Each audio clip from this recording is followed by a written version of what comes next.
This video and the last video that I'll show you in a second was sponsored by a watcher dude. I'll show you in a second. But this dude here on the right is definitely Wes Huff. I just happened to capture this. I don't know how I did it.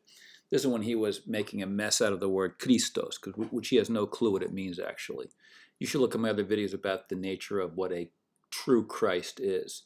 So what motivated this video and the previous video, which was this video here, is this dude, Mr. Dr. Fulake, Jedi dude I'm calling him. He says, "Sir, you ignored the second part of my message. Use the Perseus word study tool to enter Christos." I already did that, but I couldn't do it all in one video. So you should read what Dr. Fulake, Jedi dude, is telling us. This dude, very, very aware dude when it comes to the ancient Greek. Okay, so leave it at, I have no clue who it is, by the way. He's like a Jedi, though. So this is my message. So this is semen, me. Did I tell you how I'm okay with semen?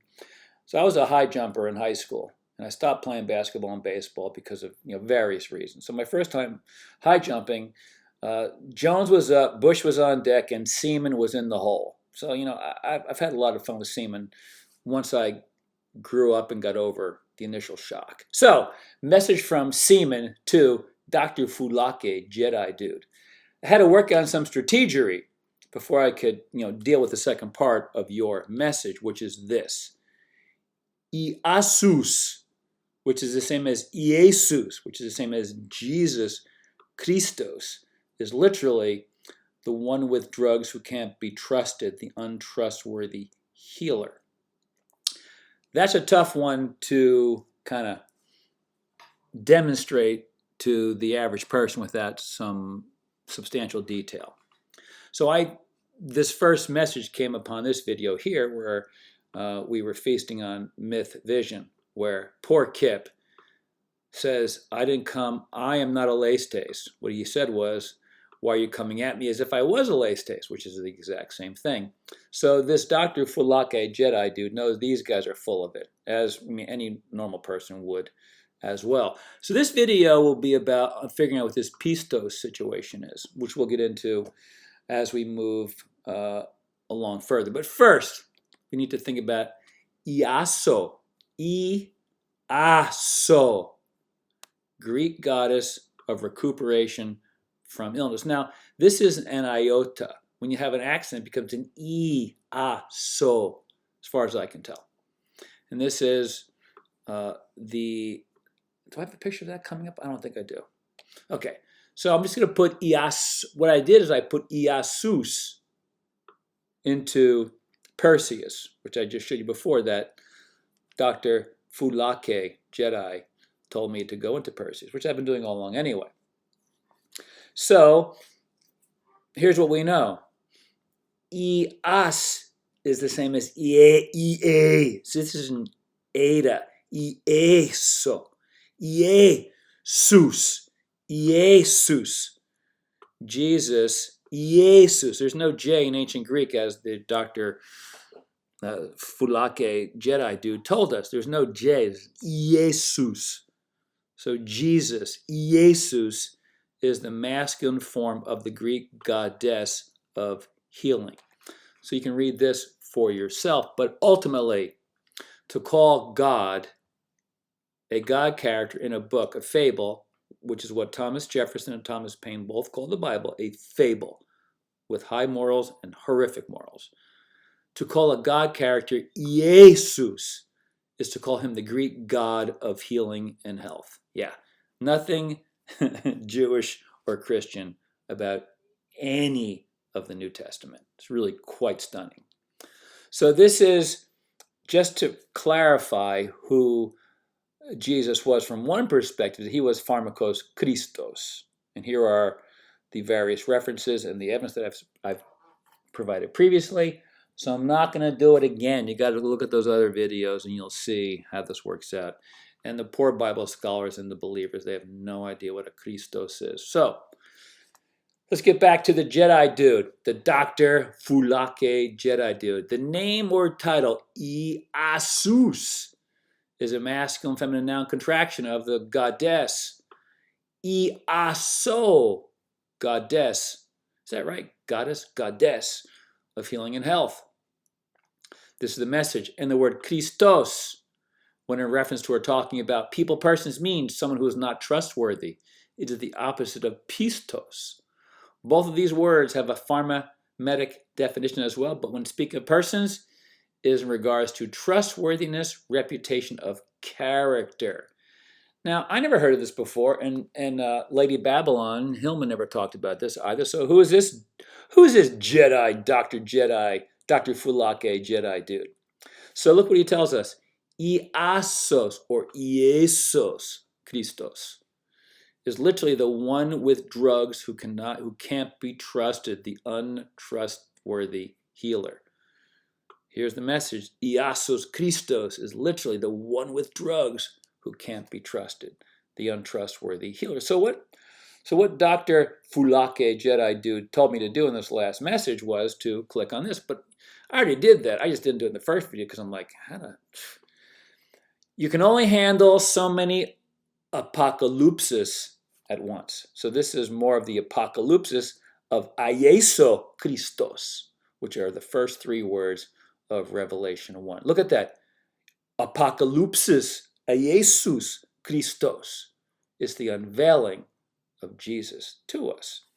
So Christos, from the drug perspective, is a medicated salve for mystical or medicinal purposes. The medicinal example would be John 9, 6, and 11, I think it was. And the mystical would be Revelation 3:18. I never, because I am agrammatoi.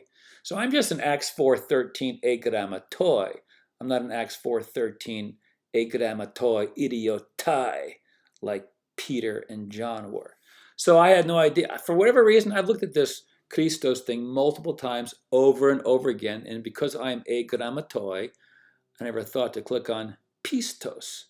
So Christos is the opposite of pistos. What does pistos mean? Someone who is trusty, loyal, trustworthy, credible. Ooh, Dr. Fulake.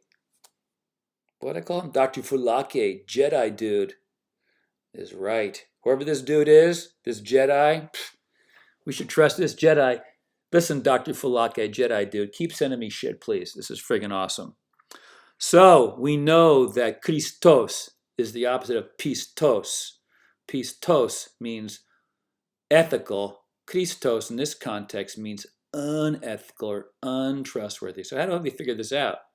Because this is what Dr. Fulake, Jedi dude, is saying, that Jesus was perhaps a wolf in lamb's clothing. Now, I don't know for sure, and I don't care. I don't believe anything. I either am Gnostic or agnostic in the actual meaning, not the weird, ridiculous religious meanings. So that is how I roll. So this is what Thomas Jefferson told us regarding this important issue. You should read it yourself. But this is what Jefferson told his nephew, Peter Carr, at the age of 18. He told Peter, do not pick up a religious text until your reason and history knowledge, philosophy and history knowledge is intact. So at age 18, he tells Peter, your reason is now mature enough to examine what subject? Religion. Read this for yourself. Because we must, look at what he says, question with boldness. Both of these. Was he the lamb or a lamb in wolf's clothing? To help you understand this, did you know that the original Pinocchio was a piece of shit murderer? He murdered his conscience, Jiminy Cricket. Yep. And he tortured and abused and traumatized his creator, Geppetto. That's the original piece of shit Pinocchio. The wolf, like a wolf, compared to the Pinocchio we love, who died saving Geppetto from the whale and died and laying on the bed. And the blue fairy said, because you have been brave, truthful, and unselfish, You are now a real boy. And he was born again. Isn't that cool? So Thomas Jefferson, while he perhaps did not understand all this Greek crap that we've learned from Lady Babylon, he looked at the moral words of the dude named Jesus, Ayasus. And these are the words that he was told. So he thought these words were of the highest moral value, as did Thomas Jefferson and Thomas Paine, and both absolutely viewed the Bible as a fable, which is what I do as well, as I do for all the books like the Upanishads and the Bhagavad Gita. Magnificent books, still fables.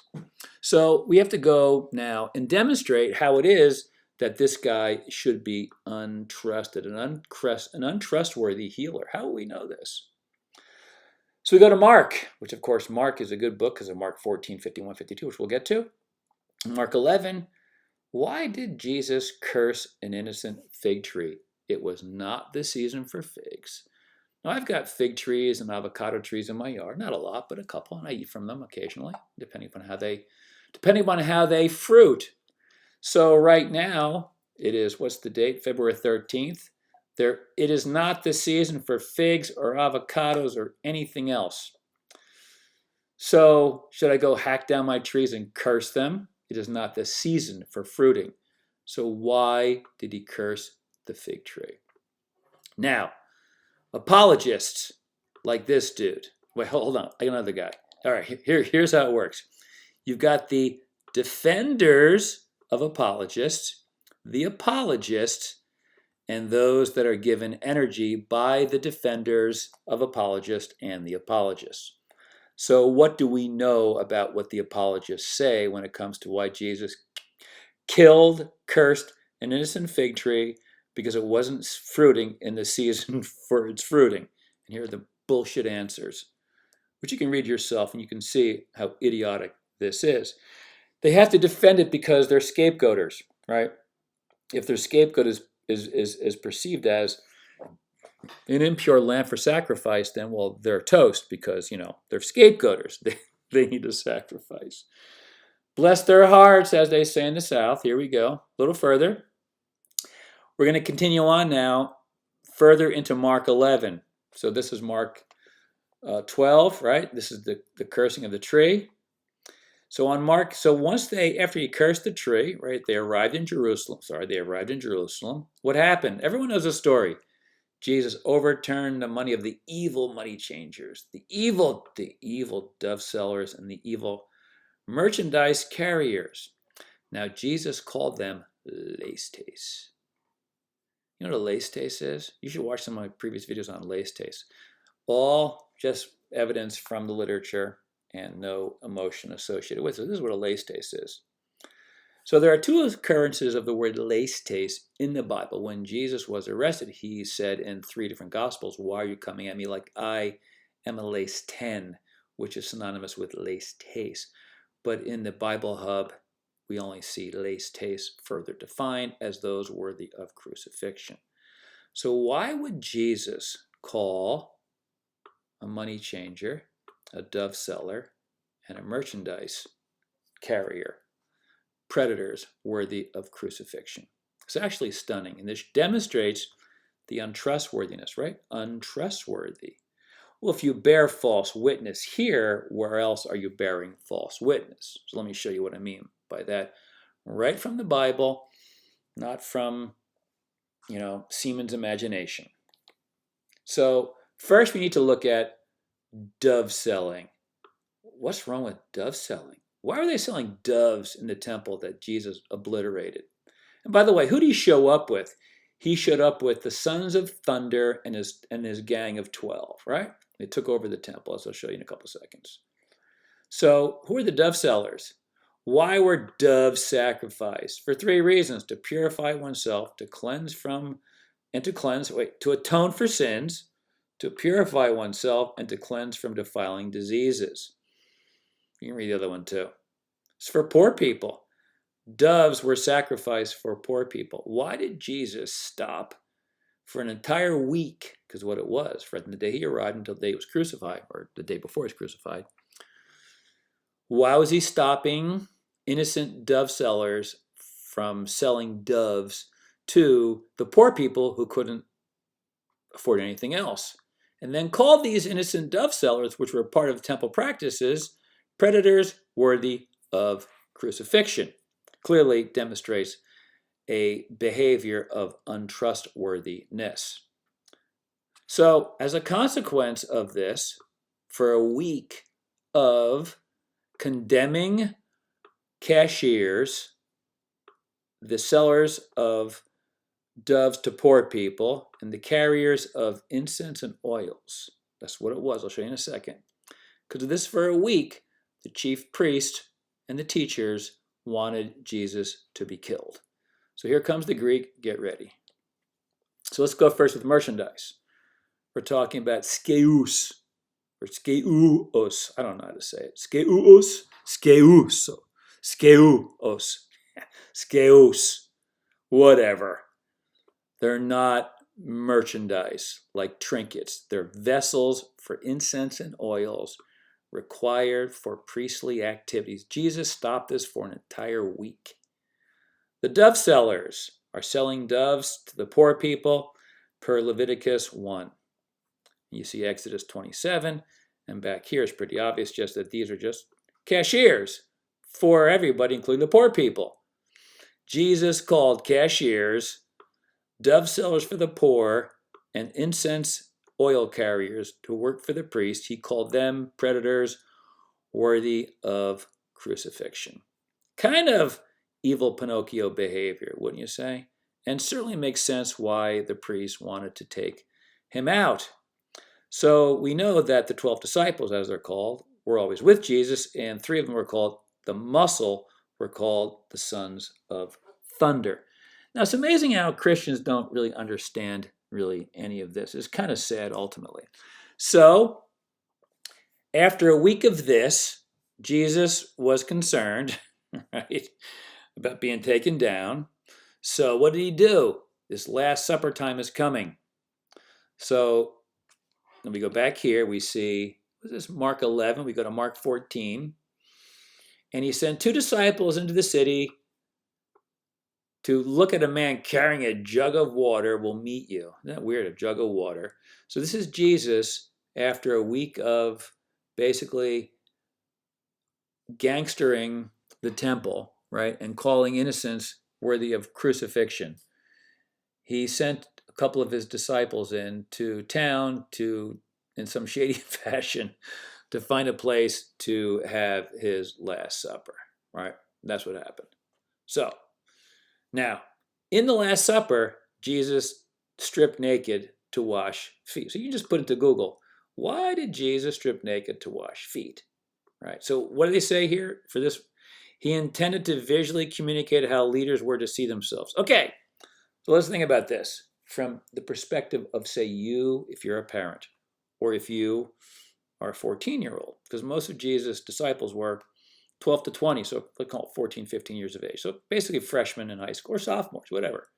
So how would if this was your freshman in high school, how would you feel as a parent if your son's freshman basketball coach stripped naked in the locker room before the championship game to wash the feet of your 14-year-old?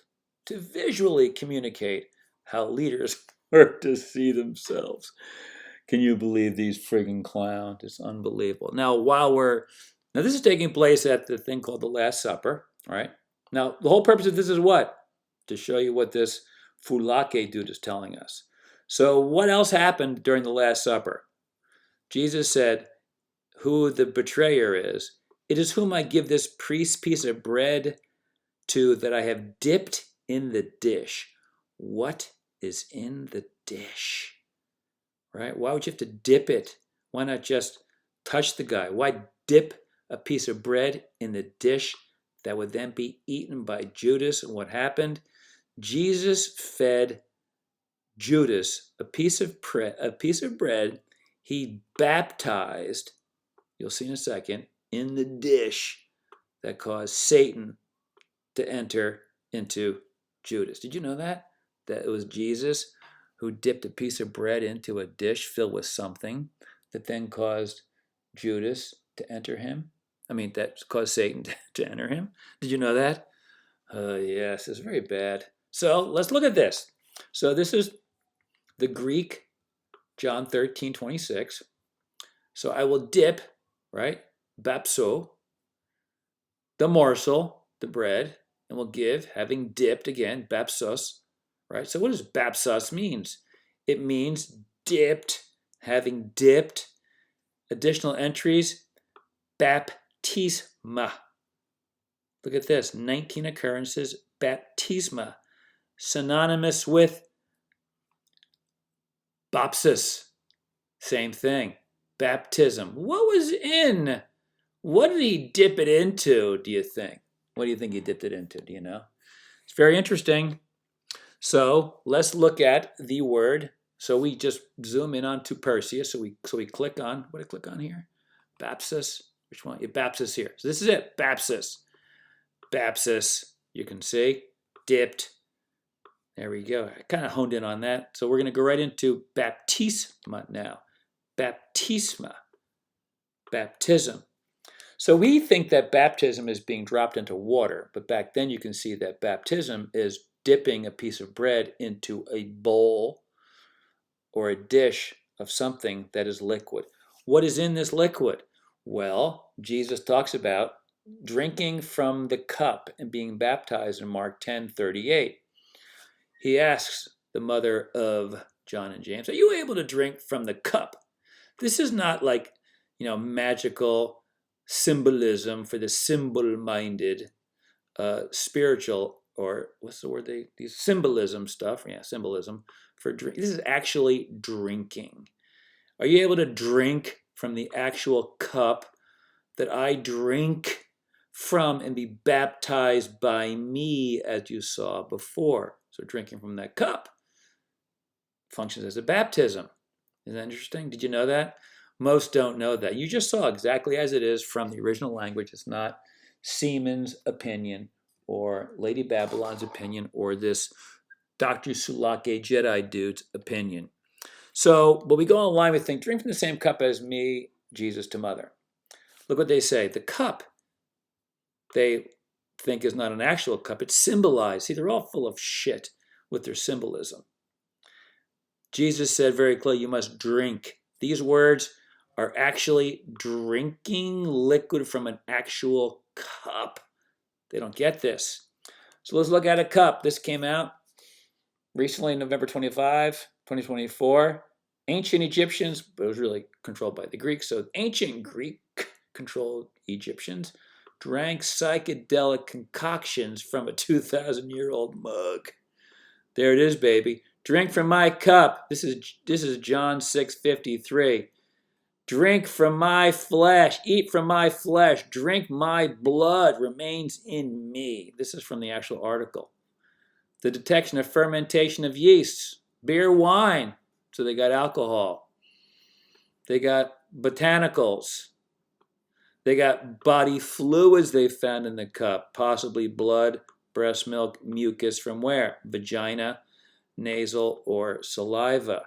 So this should take on new meaning for John 6:53 because it was from the same time period. Well, I'll tell you what, Christians cannot take this. They cannot take this. Poor things. So at the Last Supper, Judas ate the bread and Satan entered him. What was in that cup? Right? What was in the cup? So Judas leaves, gets the feds, and Jesus heads off to Gethsemane, where he is arrested in Mark 14:48. He says, why are you coming against me as if I'm a leisten, which is synonymous with lestes. Now this Lady Babylon dude says that he just summarizes, why are you coming at me like I'm a child trafficker? And the myth vision dudes can't take this, so they went crazy and went into Lucian and looked at the definition of lestes from Lucian, which is all this. All of this. So after the Last Supper, so we got to figure out, think about what just happened. So Jesus curses an innocent fig tree for no reason because it wasn't fruiting during the fruiting season, which they apologize for in a completely bullshit way. Then they go and have their Last Supper, right? And then the Last Supper, Jesus strips naked for all these dudes. Oh, wait, sorry. Before that, of course, after he kills the fig tree, he goes and takes over the temple with his gang. And then he strips naked and feeds Judas some Satan sauce. And then they go off to Gethsemane and he gets arrested and he says to them, "Why are you coming at me like I am a lacetan?" Which means all of these things. So Jesus said, "Why are you coming at me like I am a charlatan, a fraud, a manipulator, an exploiter, a pimp, a murderer, a brigand?" Now he says this when he's arrested. Now, here's the thing about the time when he was arrested that we really need to think about. This came from, thanks to Myth Vision. They, of course, hurt themselves here. So I underline this word, which is kataphilesen. Kataphilesen. What does that mean? It says, so remember when Judas says to the guard, "Oh, I'm going to go up to the dude and kiss him." Now, the thing about that is that, so the average age of the disciples were 15 years of age, most likely. Jesus is 33. Who's in the friggin' park? A 33-year-old dude and a bunch of 15-year-olds. And even if Peter was 20, 20 is clearly less young, 13, obviously younger than this. So why did Judas go and kiss Jesus? Why did they have to do that? Let's look at the actual, what the word kataphilesen actually means. What kind of kiss did Judas deliver to Jesus?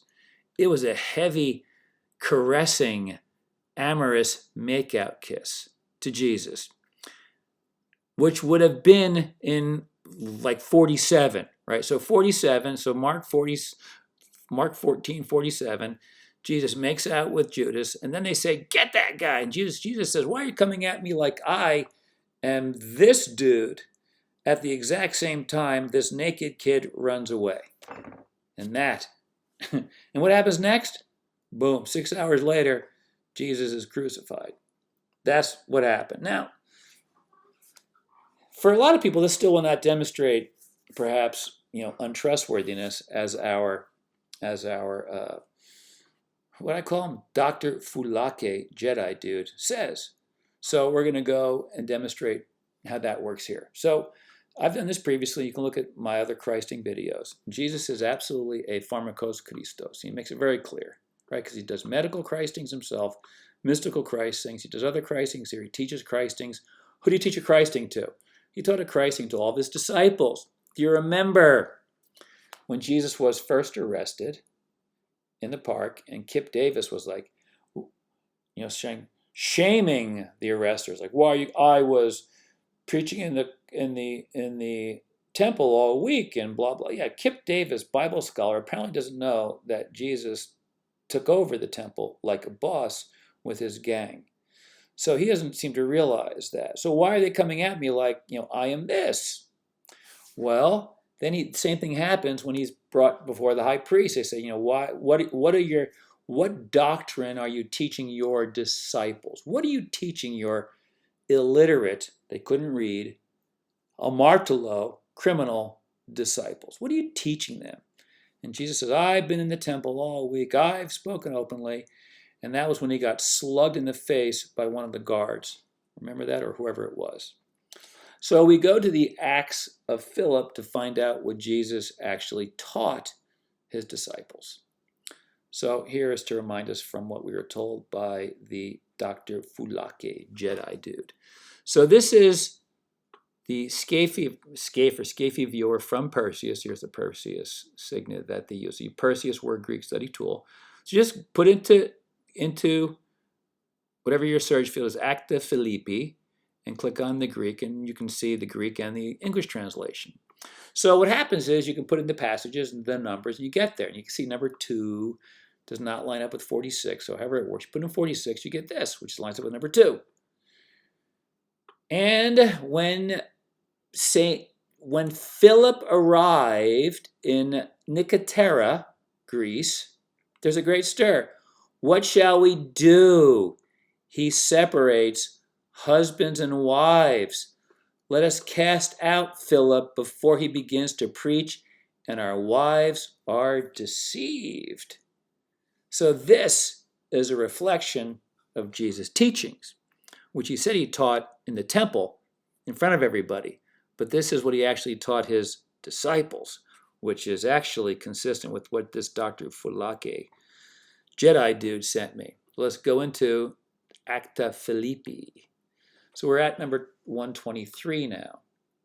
So here's 123. They're in Hierapolis. This is just demonstrating earlier why everyone's like, hey, keep this guy out because he's going to deceive our wives. Now this is the goddess called Echidna. She is an ancient Greek goddess. Is that spelling right? Goddess, whatever. Who is half viper, half human female, and she's a virgin, and she's the great protector. So when you see viper, it's not like some actual viper. She's the goddess called Echidna, the protector. So we get to 123, and what I do is I look for key words. So magon, maguse, mageuse, perhaps it's mageuse. What does mageuse mean? It means, so if you take mageuse or mageusai, like mageusai, and put it into Perseus, you get this: to be a skilled in Magian lore, magical arts, a bewitcher by filtres. What's a filtres? It's a love potion. And if you are a magus, like the guys who visited Jesus, the three wise men, they were magus. They are pharmakoi. What is pharmakoi? Pharmakoi is a poisoner, sorcerer, magician. Magoi, enchanter, wizard, magician, sorcerer. That's what it means. So those who are in Hierapolis are like, hey, Philip rolls in, he does his sorcery business, they capture him, they put him in the temple, they keep him there, 7,000 people hang out, they're like, kill us, avenge us from these foreigners, these magicians and destroyers who have led people astray. So the people of Hierapolis, Greece at that point, said this Philip dude who is a apostle of Jesus is leading people astray, enchanting us, giving us love potions, screwing us up. Now, is that true? Well, let's go back to 120. Here's 120. Here's 120. Look here. The executioners rushed into the house of Stachys and seized the apostle Philip and Bartholomew, and they dragged out Mariamne as well for crucifixion. Why were they crucified? Well, you can see here in 120, again, they're being accused of being magoi, magon, same word. What does that mean? Enchanter, wizard, banned sense, imposter, charlatan. So what are we told? So they call the husband of the woman who has been baptized, right, drugged by the magicians. So her husband, who's a proconsul, walks in and goes, hey, why are you engaging in sex with Saint Philip and his fellow magicians? That's what he says. Bring me those magicians, those sorcerers, those imposters. Look at this. Epithetas,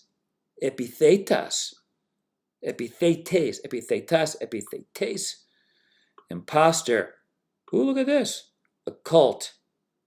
So the people of Hierapolis are accusing Peter of being a fornicating sex cult sorcerer.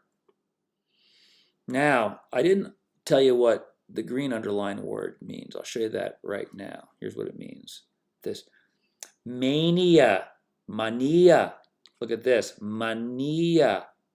Mania means madness, as in Dionysus, as in the Bacchic sexual frenzy. That's what that means. So Jesus' disciple Philip was crucified for being a sex cult sorcerer. That's what happened to them. You can go right into the Acta Philippi and see it for yourself, which certainly gives credence to our Dr. Fulake Jedi dude, who says that the word Iesus or Easus Christos is the untrustworthy healer, and that would be the evidence for it from the actual language in the Bible, as well as the other texts that are not part of the Bible, as in the Acta Philippi. So I hope this satisfies the Dr. Fulake. Keep sending your information, please.